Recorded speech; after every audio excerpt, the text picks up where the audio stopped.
खुलुमबाय निउस बड'लेण्ड टुडेनि साफ्रोमबो नायगिरिफोरखौ बे समाव बरायबाय आङो दंफैयो डिमाकुसि हालामनि दैमु नोगोराव 64थि बर' थुनलाइ आफादनि जि बोसोरारि जथुमा बे जायगायावनो जागोन दा बेनि गासै लाहार फाहार बे समाव बानजाय आफाद बा रायदाव आफादा गासै बिथिङावनो मोनफ्रोमबो आयदायावनो गासै खामानिफोरखौ बे समाव आवगायबाय थानायखौ नुनो मोनदों बे समाव जोंनि गेजेराव दङ उदालगुरि जिल्ला बर' थुनलाइ आफादनि माखासे दैदेनगिरि बिथांमोना गासै खामानिफोरखौ नोजोर बोनो थाखाय बे समाव दंफैयो दा बे समाव आफादगिरि उदालगुरि जिल्ला बर' थुनलाइ आफादनिनो आफादगिरि बिथांनिफ्राय बे समाव माखासे आपडेटफोरखौ मिथिनो नाजागोन सार बे समाव गासै खामानिफोरखौ आवगायबाय थानाय नुदों माबायदि आवगायदों आं खुलुमबाय जों जिथु नुदों दिनैसिम बेलायाव खोब माने सान हर मावनायनि थाखाय बहुद आगबारिदों आरो बियो समजों लोगोसे जोंनि जिथु होनाय एग्जिबिशननि जिथु 6 जानुवारियावनो बेखेवनाय हाबाफारि दं जोंहा बियो 6 थारिखनि सिगाङावनो जाफुंसार जागोन आरो माखासेया जोंहा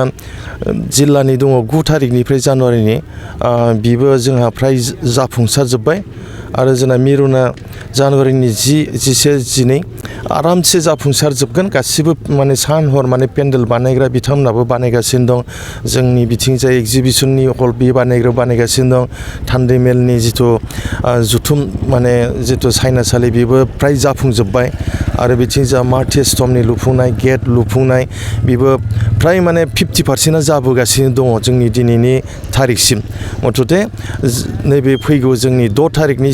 जिथु जानो गोनां एग्जिबिशन बेखेवगोन बियो कमप्लिटलि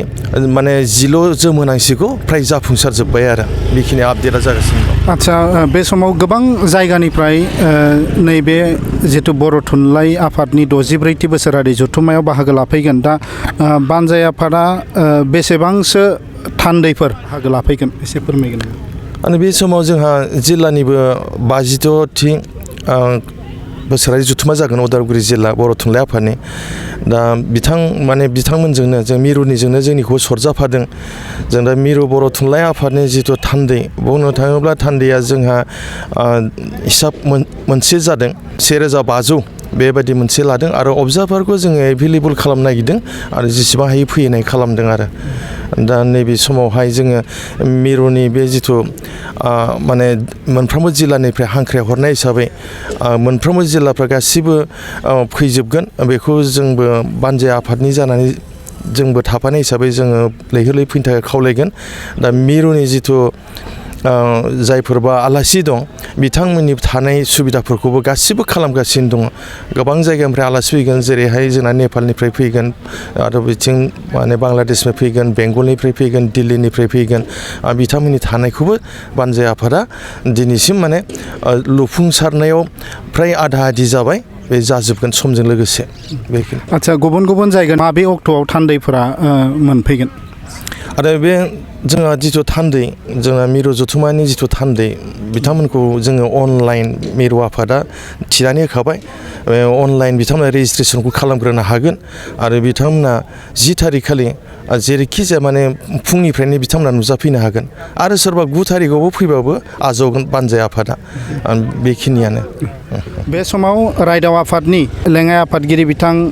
नेरखां खाख्लारि बिथांनिफ्राय जों माखासे आपडेटखौ मिथिनो लुबैगोन जिहेथु बोसोरारि जथुम्माया फैगासिनो दङ बर' थुनलाइ आफादनि दा बे समाव नोंथाङा बानजाय आफादनि सासे दैदेनगिरि जानानै खामानि आपडेटफोरखौ माबायदि फोरमायगोन दायो 64थि बोसोरसालिया जथुम्मा बर' थुनलाइ आफादनि बे जथुमखौ खुंफुंनो थाखाय जिखिनि खामानि मावबाय थादों तीव्रगतियाव खामानिखौ मावनाय जादों मोनफ्रोमबो गामि आफादफोरनिफ्राय गामिफोरनिफ्राय बेखौ जाफुंसार होनायनि थाखाय बयबो फैलायगासिनो दङ आरो जों सानदों साननैसोनि गेजेराव पुरा आबुं मोनसे माबाया फैसिगोन कमप्लिट माने नन स्टप सानखि हर खामानि मावनो गोनांखिनिखौ मावगासिनो दङ बेवहाय मोननैसो गोदान माबाफोरा जाफुंगोन होननानै जों सानदों जेरावहाय जोङो मोनसे बर' थुनलाइ आफादनि मेलबाबो थुनलाइ आफाद बा बर' बर'जों लोगोसेनो बर'फोरनि माखासे हारिमुखौ लाखिनायनि थाखाय थियाटारफोर सोलिगासिनो दङ बेवहाय बेखौ थियाटारखौबो बेवहाय मोननै थियाटार खिथिफैनाय जागोन जोङो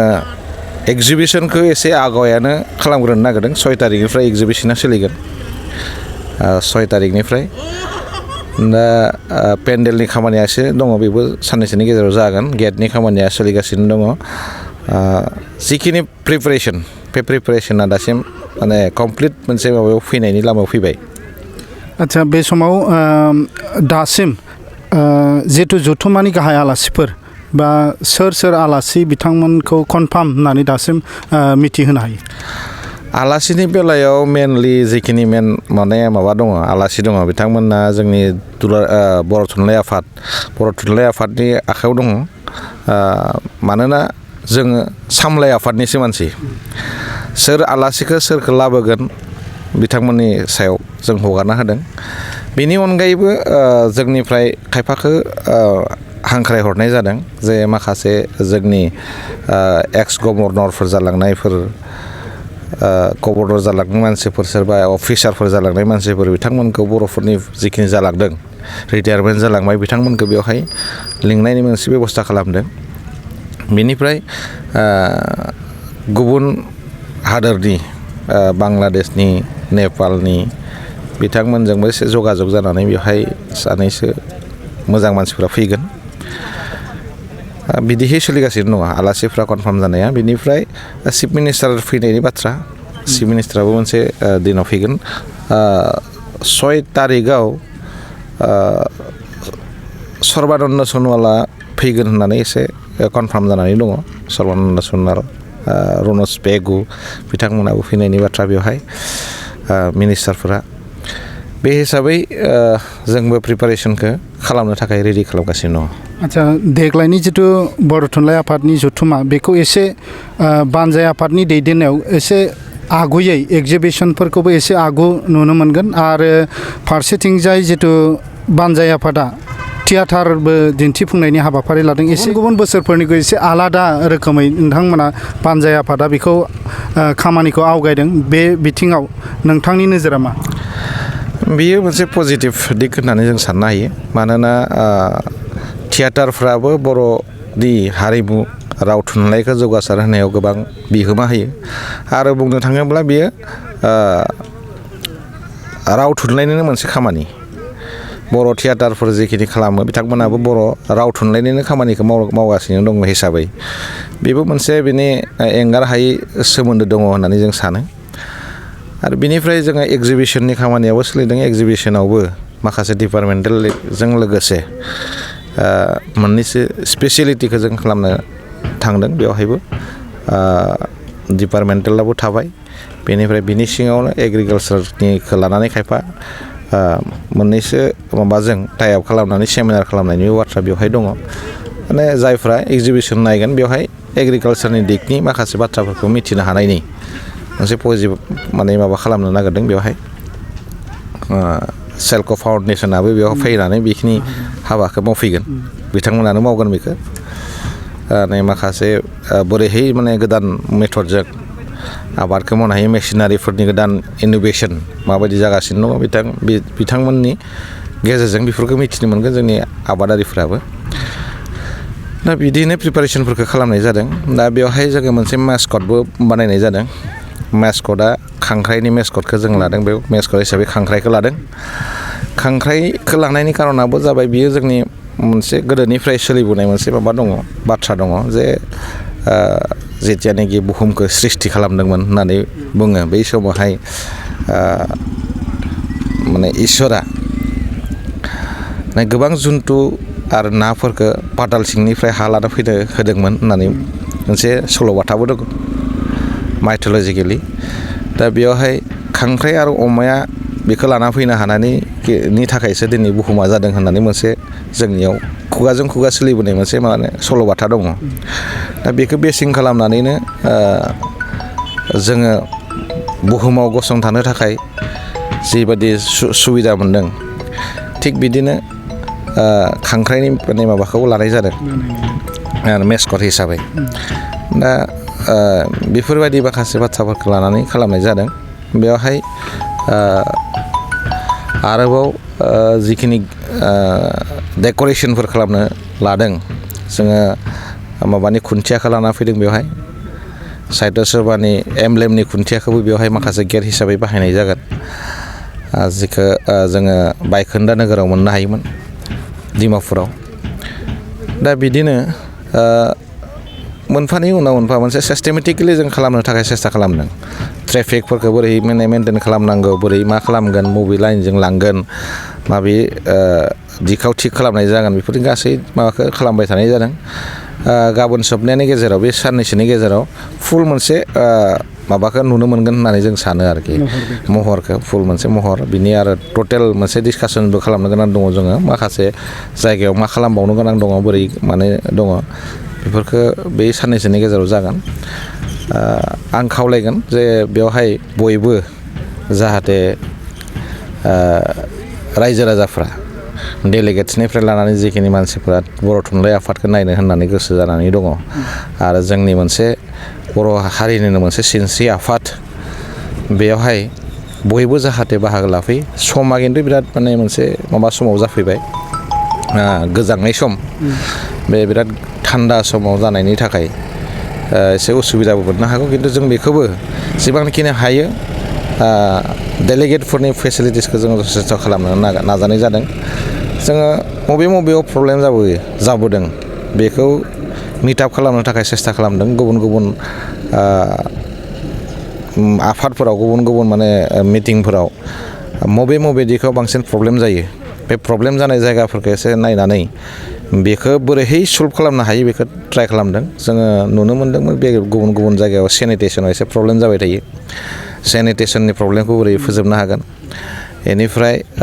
जानायाव एसे प्रब्लेम जायो जानायनि प्रब्लेमखौ बोरै फोजोबनो हागोन बेफोरखौ जोङो माने फ्राय थि खालामनो थाखाय सेस्था खालामनाय जादों मानोना जों मेनलि गुरुत्व होदों डेलिगेट्सफोरखौ डेलिगेट्सनि थानाय आरो जानायखौ जों एक्सट्रा खालामनायनि मोनसे बेबस्था खालामदों थानायाबो जानायाबो बिसोरनिया एक्सट्रा जागोन भलेन्टियार्सफोरनि आरो आरसिनि जानाया बेलेग जागोन आलासिफोर जिखौ जों इनभाइट खालामनानै लाबोदों स्कलारफोर बिथांमोननि जे आलासिफोरनि जानायनि बेबस्थाखौबो जों गुबुन जायगायाव बेलेग मोनसे जायगायाव खालामनायनि थिग खालामनाय जादों दा बिदिनो माने गासै एरेन्जमेन्टखौ खालामनायनि थाखाय खालामगासिनो दङ गासै एरेन्जमेन्टआ थिग जागोन होननानै जों सानो आरोखि आदसा गोजोननाय थाबाय नोंथांनिसिम दा बे समाव निउस बड'लेण्ड टुडेनि साफ्रोमबो नायगिरिफोरनिसिम बे नैबे दैमु नोगोरनिफ्राय जोङो फोरमायनो सानदों खोब खम समनि गेजेरावनो जों बे 64थि बर' थुनलाइ आफादनि जथुम्माया जानो थांगासिनो दङ बेयाव बानजाय आफादा सान हर नाजानायनि गेजेरजों गोबां खामानिफोरखौ मावबाय थानाय नुनो मोननाय जादों दा बेवहाय गुबुन गुबुन बोसोरफोरनिख्रुइ एसे आलादायै बानजाय आफादा खामानिफोरखौ आवगायदों बेवहाय दिन्थिफुंसालि जितु जथुम्मानि दिन्थिफुंसालिया जथुम्मानि आगोलावनो 6 जानुवारिनिफ्रायनो बे एगजिबिशना जागायगोन आरो जोबनायहालागै थागोन आरो बे जथुम्माजों लोब्बा लाखिनानैनो बेयाव बर'नि मुंदांखा थियाटारफोर बिथांमोना बे बर' साहित्य सभानि जितु एगजिबिशन बेनि गेजेरजों बे थियाटारफोरखौबो दिन्थिफुंनाय जागोन होननानै बानजाय आफादनिफ्राय मिथिहोदों दा बे समाव गासै थासारिफोरखौ दिन्थिनो थाखाय आङो केमेरा पार्सन बिथांखौ खावलायदों गासिबो नुथायफोरखौ फारि फारि दिन्थिनो थाखाय